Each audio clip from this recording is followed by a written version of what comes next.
This week, we're diving into the massive shifts in the AI world, covering January 8 to 15. And big themes for the past week include accountability, AI getting physical, and the deep infrastructure powering it all. We're talking major strategic partnerships, new physical AI, game changing productivity tools, fresh regulations, and the hardware making it happen. So let's get right into it. The biggest story for the week is probably collaboration over competition. Tech giants are teaming up, realizing that building the future of AI is too big a job for any one company. So these strategic alliances are about accelerating innovation by combining brainpower and resources. They're also focusing on scaling up deployment, getting AI solutions into more industries faster.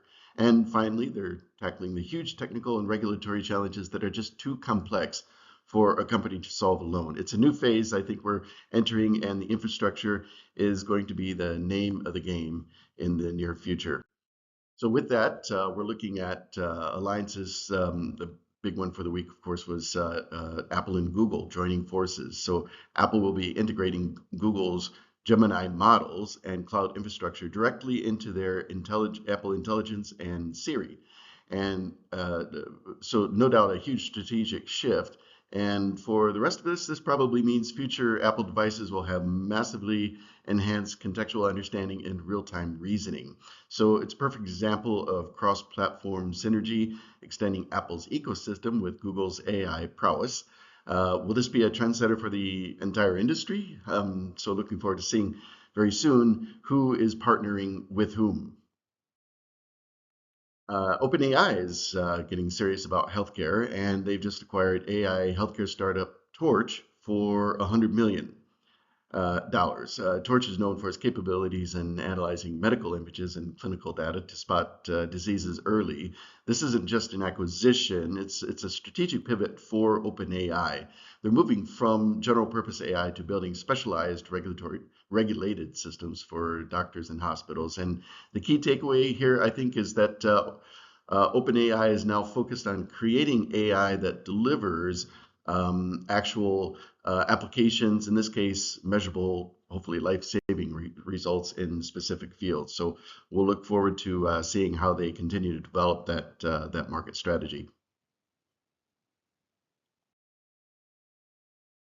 Looking back at CES 2026, of course, lots of demonstrations of physical AI and showing us how we're actually moving beyond cool demonstrations to actual real world deployment in industrial settings. So seeing more in the way of automation and autonomous robots that interact with the physical world. And as we saw, CES demonstrated robots performing tasks at human scale, swapping batteries, integrating with digital twin tech and other capabilities. So applications on the way in manufacturing, warehousing, and logistics was a key takeaway. As an example of this, there's Boston Dynamics' famous Atlas humanoid robot, which is no longer now just a research project. Started field testing at a Hyundai factory in Georgia, and is capable, as reported, of human scale manipulation, lifting up to 110 pounds, and working autonomously, even changing its own battery. So this, I think, is quite a fascinating look ahead as to what's coming, what's down the road. Hyundai is quite confident they plan to scale up production to 30,000 units a year for tasks like part sequencing. And so, as we see, physical AI is just finally becoming scalable, a commercial workforce. So we'll see what happens in the near future. Looking forward to that. Um, and where the virtual and physical worlds collide, we have NVIDIA and Siemens, which have partnered to merge powerful AI with digital twin technology. So imagine building and testing an entire factory in a virtual simulation before a single piece of physical machinery is installed. This allows them to identify inefficiencies and safety issues at a fraction of the cost. So once the factory is running, their AI system can perform real-time optimization and predictive maintenance.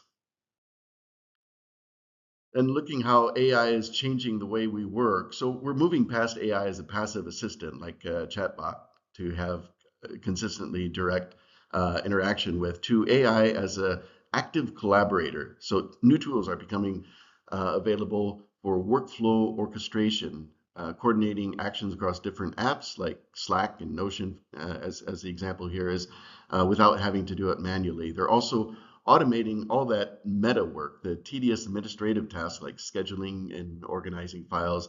And the shift overall reduces the cognitive load, is intended to reduce the cognitive load of the workforce and let us all focus more on what really matters and making adding value to the work that we do. So some examples of this that we're looking at is productivity tools is, for example, Anthropic's new product, Cowork.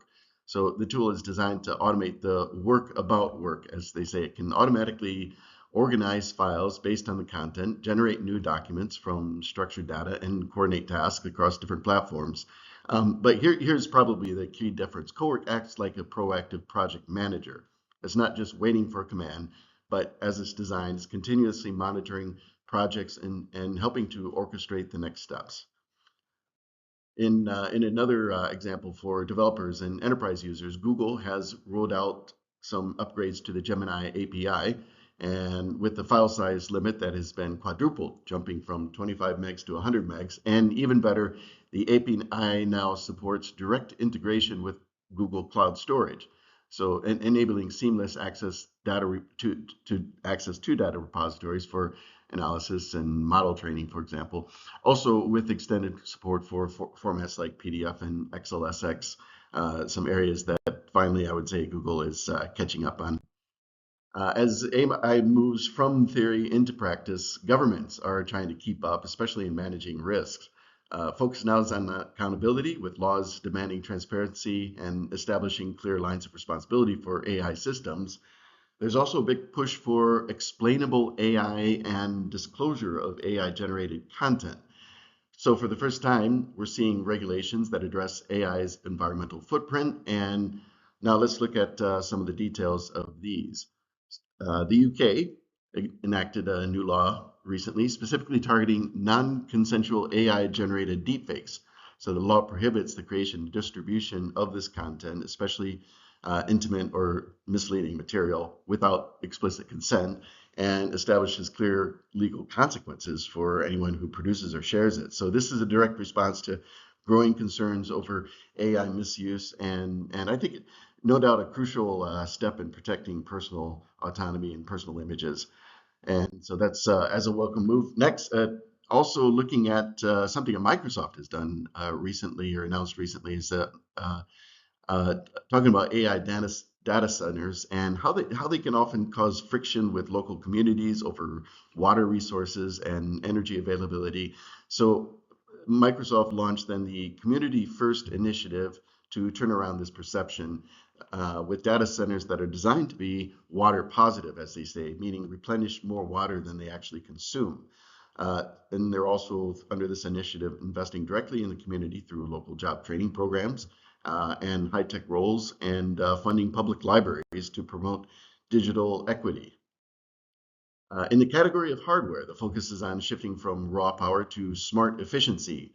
Convergence of advanced chips and efficient models is creating a new generation of AI systems that are both powerful and sustainable. So we can say that the era of performance at all costs is probably ending and being replaced by a focus on energy conscious design for all devices, including data centers.